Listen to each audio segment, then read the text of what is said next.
Hey everyone, so guys कैसे हैं आप सभी। ऐसा है आप सभी अच्छे होंगे, मस्त होंगे, स्वस्थ होंगे और जोर तौर से आप सबकी पढ़ाई चल रही होगी। सो गाइस हमने अगत तंत्र में कॉन्सेप्ट ऑफ अगत तंत्र क्लिनिकल टॉक्सिकोलॉजी चैप्टर को स्टार्ट कर दिया था और अभी तक हमने इस चैप्टर के लगभग 80% टॉपिक्स को पढ़ लिया है। नाउ आज के इस लेक्चर में हम जो टॉपिक स्टार्ट करने जा रहे हैं वो है definition of poison and its classification. ये टॉपिक मोस्ट इंपॉर्टेंट टॉपिक है। आपकी फाइनल यूनिवर्सिटी एग्जाम में इस टॉपिक से क्वेश्चन पूछा जा सकता है। ठीक है, तो आपको क्या करना है, ध्यान से लेक्चर को देखना है। लेक्चर के साथ साथ आपको नोट्स को बनाते रहना है ना। और लेक्चर देखने के बाद जो आप नोट्स बनाओगे उसको आपको रिवाइज करना है, तो आपका ये जो मोस्ट इंपॉर्टेंट टॉपिक है ये अच्छे से कवर हो जाएगा। ठीक है, तो चलिए टाइम को ज़्यादा वेस्ट न करते हुए हम टॉपिक को स्टार्ट करते हैं। ठीक है, तो आज का हमारा जो टॉपिक है उससे पहले हम समझते हैं कि व्हाट इज टॉक्सिकोलॉजी। ठीक है, इसको समझने के बाद इसकी कौन सी ब्रांचेस है इसको समझने के बाद आज का हमारा जो टॉपिक है उसे हम स्टार्ट कर देंगे। ठीक है, so what is toxicology. Toxicology क्या है? So this word toxicology is derived from Greek word toxicon. Greek word toxicon जिसका मतलब क्या होता है? इसका मतलब होता है पॉइजनस एरो। Poisonous arrow. तो इन एशियन टाइम, है ना, पुराने समय में क्या हुआ करता था, जब लोग युद्ध करने जाते थे या हंटिंग करने जाते थे, है ना, शिकार करने जाते थे। ठीक है, तो क्या करते थे वो, उनका मेन हथियार क्या हुआ करता था? तीर कमान। ठीक है, तो वो क्या करते थे, उनका जो तीर होता था उसके टिप को क्या करते थे, सबसे पहले पॉइजन में डिप करते थे और उसके बाद वो हंटिंग या युद्ध करने जाया करते थे। ठीक है, तो इस तरह से this toxicology word is derive from toxicon, जिसका मतलब क्या होता है? पॉइजनस एरो, है ना। तो इस तरह से अगर हम देखेंगे तो टॉक्सिकोलॉजी का मतलब क्या हो जाएगा? Branch of science which deals with the study of poison. Study of poison, इसे हम क्या कहेंगे? टॉक्सिकोलॉजी। ठीक है, नोट्स में आइए, आप नोट्स में आइए। ठीक है, तो यहाँ पे सबसे पहले टॉक्सिकोलॉजी शब्द की व्युत्पत्ति के बारे में बताया। तो क्या बोला? Toxicology term is derived from the word toxicon, जिसका मतलब क्या होता है? बो और अन एरो, या ऐसा बोल दो पॉइजनस एरो। Poisonous arrow. ठीक है, तो क्या होता था in ancient times? Arrow with tip dipped in poison is used in war and to kill prey. ठीक है, तो इस तरह से टॉक्सिकोन शब्द से क्या बना है? टॉक्सिकोलॉजी बना है। इसका मतलब क्या होता है? Study of poison. ठीक है, आगे यहाँ पर डिटेल में टॉक्सिकोलॉजी की डेफिनेशन दी गई है। तो देखिए यहाँ पे क्या बोला? Science dealing with properties, actions, toxicity, fatal dose, detection, estimation, treatment and autopsy finding in relation to poisonous substance। तो इस ब्रांच को क्या कहते हैं? इस ब्रांच को कहते हैं टॉक्सिकोलॉजी। ठीक है, तो इसका मतलब क्या है? इस डेफिनेशन का मतलब क्या है? इस डेफिनेशन का मतलब ये है कि toxicology branch is not only concern about what the poison is, यानी कि ये जो टॉक्सिकोलॉजी ब्रांच है ये सिर्फ और सिर्फ इससे कंसर्न नहीं रखती कि पॉइजन क्या होता है, but it also deal with what is the property of poison, what is the action of poison, what is toxicity of poison, यानी कि how they harm our body, what is toxicity of poison, what is fatal dose of poison, यानी कि कितना amount आप poison को लोगे जो हमारी बॉडी के लिए क्या होगा? मृत्युकारक होगा। इसे क्या कहते हैं? फटल डोज। तो इससे भी टॉक्सिकोलॉजी ब्रांच क्या करती है? डील करती है। ठीक है, it also deal with detection and estimation of poison, it also deal with treatment, यानी कि how adverse effect of poison can be prevented, ये भी टॉक्सिकोलॉजी ब्रांच में डील किया जाता है ना। And it also deal with the autopsy finding in case of death. ठीक है, तो वह ब्रांच जो क्या करती है? इन सारी टर्मिनोलॉजी से डील करती है। इसको लेकर पॉइजनस सब्सटेंस को लेकर इसे क्या कहा गया है? इसे टॉक्सिकोलॉजी कहा गया है। ठीक है, तो ये एक डिटेल डेफिनेशन किसकी? टॉक्सिकोलॉजी की। ठीक है, चलिए आगे यहाँ पे ब्रांचेस बताई गई है किसकी? टॉक्सिकोलॉजी की। तो यहाँ पे क्लिनिकल को हटा दो। ठीक है, ये गलती से लिख दिया मैंने। हाँ, तो बात करते हैं branches of clinical branches of toxicology. Clinical को हटा दो, है ना। तो there are several branches of toxicology. देखिए यहाँ पे कौन कौन सी। तो पहले है क्लिनिकल टॉक्सिकोलॉजी। क्या होता है clinical toxicology? So branch of toxicology जो किससे डील करती है? Which deals with the diagnosis and treatment of poison. इसे क्या कहते हैं, क्लिनिकल टॉक्सिकोलॉजी कहते हैं, ठीक है। प्री क्लिनिकल टॉक्सिकोलॉजी भी लगभग वही हो जाएगी कि branch of toxicology which deals with the diagnosis of poisonous substance, ठीक है। फॉरेंसिक टॉक्सिकोलॉजी क्या होता है, सो ब्रांच ऑफ टॉक्सिकोलॉजी जो किससे डील करती है, which deals with the finding of poison in criminal investigation, है ना। ऑक्यूपेशनल टॉक्सिकोलॉजी, इसे इंडस्ट्रियल टॉक्सिकोलॉजी भी कहा गया है, it is also known as industrial toxicology, ठीक है। तो क्या होता है इंडस्ट्रियल टॉक्सिकोलॉजी, है ना, नाम से आपको पता चल रहा है, ब्रांच ऑफ टॉक्सिकोलॉजी जो किससे डील करती है, which deals with the prevention of health of workers from poisonous substances, जो कि इंडस्ट्रियल एरिया में काम कर रहे हैं, ठीक है। तो जो भी वर्कर्स इंडस्ट्रियल एरिया में काम कर रहे हैं तो उनकी हेल्थ को पॉइजनस सब्सटेंस से कैसे प्रिवेंट किया जाए, तो ये सब किस में डील किया जाता है, ऑक्यूपेशनल या इंडस्ट्रियल टॉक्सिकोलॉजी के में क्या किया जाता है, डील किया जाता है, ठीक है। चलिए आगे इन्वायरमेंटल टॉक्सिकोलॉजी, है ना, तो ब्रांच ऑफ टॉक्सिकोलॉजी तो किसे डील करती है, which deals with the how pollutant affect our environment, ठीक है।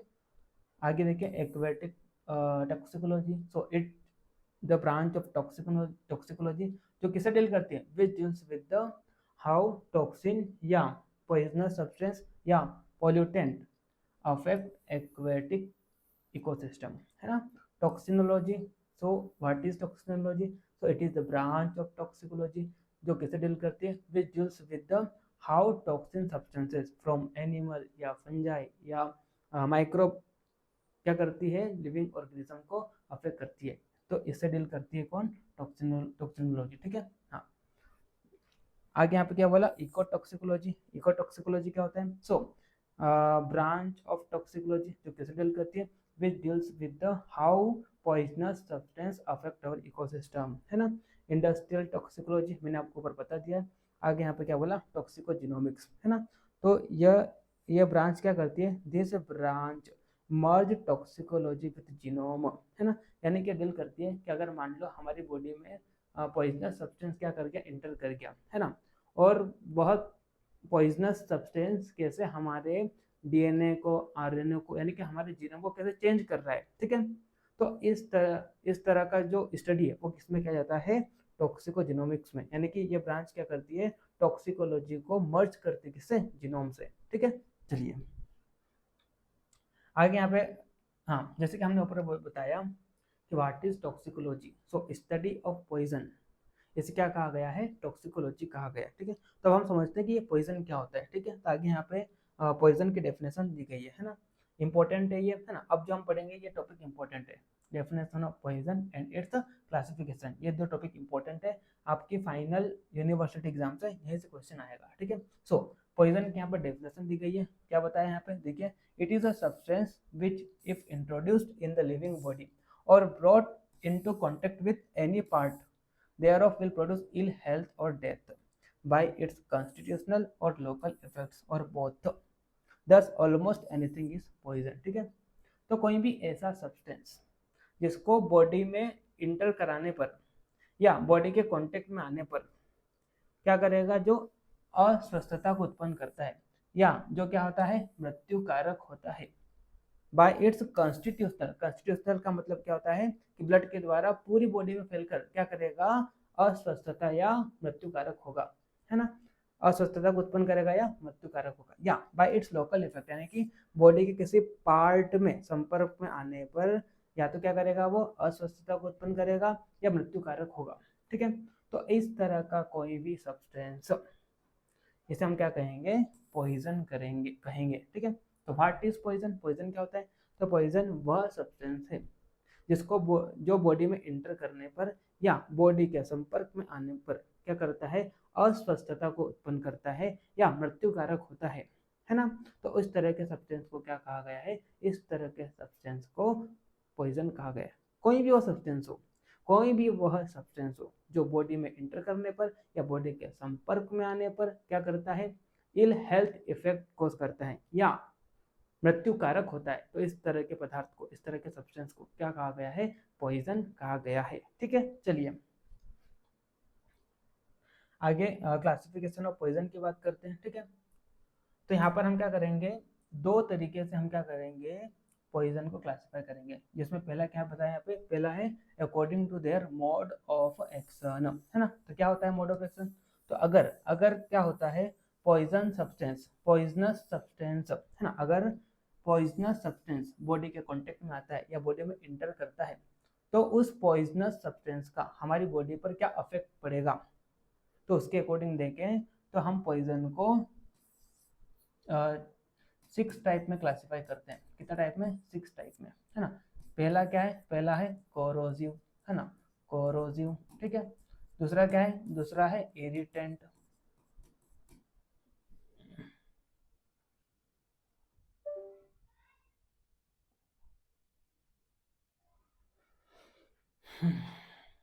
फिर लाइट चली गई है, अब लाइट को आ जाने दो, उसके बाद मैं क्या करूंगा, ये दोनों लेक्चर को मर्ज कर दूंगा, फिर अपलोड कर दूंगा, ठीक है। तो हमने क्या देखा, classification of poison according to their mode of action, यानी कि कोई भी पॉइजनस सब्सटेंस बॉडी में एंटर करने पर या बॉडी के संपर्क आने पर उस पॉइजनस सब्सटेंस का हमारी बॉडी में क्या अफेक्ट पड़ेगा, ठीक है। तो उसके अकॉर्डिंग अगर हम देखते हैं, तो हमने पॉइजन को 6 टाइप में क्लासीफाई किया। सबसे पहले क्या है, कोरोसिव, दूसरा क्या है, इरिटेंट, तीसरा न्यूरोटिक्स, चौथा कार्डियक, पांचवा एस्फाइसेंट, है ना, एक्सफाइजेंट्स, ठीक है। और छठा, छठा क्या है, मिसिसेलेनियस, है ना, मिसिसेलेनियस, या इसको आप क्या बोल सकते हैं, इसको अदर्स भी बोल सकते हैं, या अदर्स, यानी कि वे सारे पॉइजन जो इन पांचों में से किसी भी कैटेगरी में नहीं पड़ रहे हो, तो उन सभी को किस में रख दिया, अदर में रख दिया, ठीक है। चलिए सबसे पहले हम बात करते हैं कोरोसिव, ठीक है। तो कोरोसिव पॉइजन क्या होते हैं, तो देखिए आप यहाँ पे, they produce inflammation and ulceration of the tissue, ठीक है। तो जैसे ही कि हमारी बॉडी में प्रवेश करते हैं या बॉडी के संपर्क में आते हैं, तो ये क्या प्रोड्यूस करते हैं, इन्फ्लेमेशन या अल्सरेशन, यानी कि टिश्यू में छाले उत्पन्न कर देते हैं, ठीक है। तो इस तरह के पॉइजन को क्या कहा गया है, कोरोसिव, ठीक है।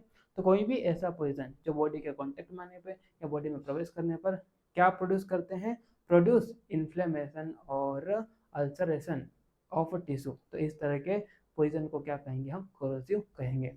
जैसे कि यहाँ पे एग्जाम्पल देखिए, एग्जाम्पल, है ना, एग्जाम्पल देखें, जैसे कि बात करते हैं स्ट्रॉन्ग एसिड, स्ट्रॉन्ग एसिड में इनऑर्गेनिक एसिड का एग्जाम्पल है HCl, HNO3, है ना, और H2SO4 यानी कि सल्फ्रिक एसिड, ठीक है।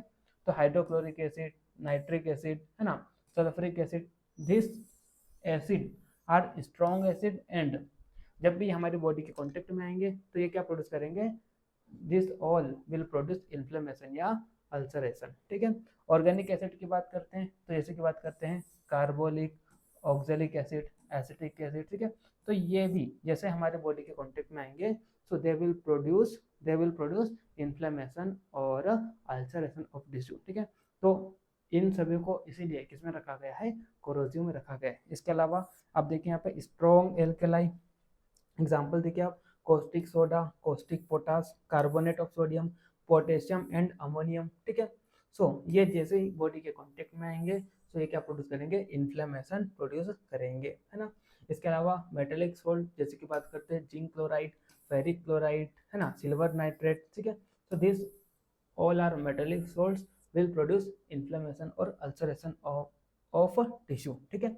इसके अलावा दूसरा टाइप क्या है, इरिटेंट, इरिटेंट क्या होता है ना, तो when poison come in contact in our body, ठीक है, या जब भी कोई पॉइजन क्या होता है बॉडी के कांटेक्ट में आता है या बॉडी में एंटर करता है, और अगर वो क्या कर रहा है, if they cause inflammation of the GIT, तो इस तरह के पॉइजन को क्या कहेंगे, इरिटेंट कहेंगे, है ना। एग्जाम्पल देखिए आप, इनऑर्गेनिक, इनऑर्गेनिक में मेटेलिक का एग्जाम्पल हो जाएगा arsenic, antimony, copper, lead, mercury और जिंक, है ना। तो ये सारे ऐसे पॉइजनस सब्सटेंस हैं जो क्या करेगा, will cause inflammation of GIT, ठीक है। इसीलिए इनको किस में रखा है, इरिटेंट में रखा है, ठीक है। इसके अलावा नॉन मेटेलिक की बात करते हैं, जैसे कि बात करते हैं फॉस्फोरस, है ना, क्लोरीन, आयोडीन, कार्बन टेट्राक्लोराइड, ठीक है। This will cause irritant to GIT, ठीक है। ऑर्गेनिक की बात करते हैं तो प्लांट में एब्रस, कैस्टर, क्रोटोन, और केलोट्रोपिस। एनिमल की बात करते हैं, स्नेक है ना, कैंथराइट्स, स्कॉर्पियंस, स्पाइडर है ना। ठीक है, इसके अलावा मैकेनिकल की बात करते हैं, जैसे की बात करते हैं powder glass, hair, diamond dust, needles. ठीक है, सो दिस ये जितने भी एग्जांपल बताए गए यहाँ पे, इन सभी को किसमें रखा है, इरिटेंट पर रखा है। क्यों? क्योंकि जैसे ये बॉडी में एंटर करेंगे तो ये क्या करेंगे, this will cause inflammation of GIT, है ना। आगे हम बात करते हैं न्यूरोटिक्स, है ना। न्यूरोटिक्स यानी कि अगर कोई भी पॉइजन बॉडी में एंटर करता है और बॉडी में एंटर करने के बाद अगर वह सेंट्रल नर्वस सिस्टम को अफेक्ट कर रहा है, तो इस तरह के पॉइजन को किस में रखा गया है, न्यूरोटिक्स में रखा गया है। ठीक है, जैसे कि बात करते हैं सेरेब्रल, है ना। अगर मान लो इसका 3 टाइप है। जैसे बात करते हैं सेरेब्रल यानी कि वह पॉइजन जो क्या करेंगे, ब्रेन को अफेक्ट करेंगे। जैसे कि बात करते हैं सोमनीफेरस में ओपोइड्स आ जाएगा और बार्बिट्यूरेट्स हो जाएंगे, है ना। इन एबेरेंट्स में एल्कोहल आ जाएगा या एनेस्थेटिक्स आ जाएगा या इथर आ जाएगा, है ना।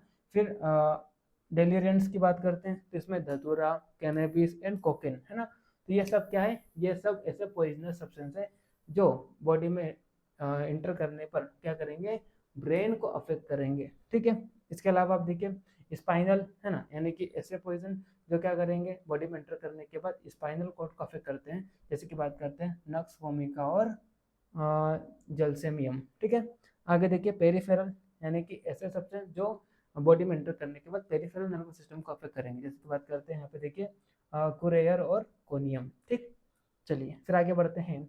आगे कार्डियक, है ना। तो बॉडी में इंटर करने के बाद ऐसे पॉइजन जो क्या करेंगे, हार्ट को अफेक्ट करेंगे, तो उन सभी को किसमें रखा है, कार्डियक की कैटेगरी में रखा है। एग्जाम्पल देखिए आप, डिजिटलिस, है ना, ओरिएंडर, एकोनाइट, निकोटिन, हाइड्रोसाइनिक एसिड। ठीक है, तो ये सब पॉइजनस सब्सटेंस क्या करेंगे, हार्ट को अफेक्ट करेंगे, इसलिए इनको किस में रखा है, कार्डियक की कैटेगरी में रखा है ना।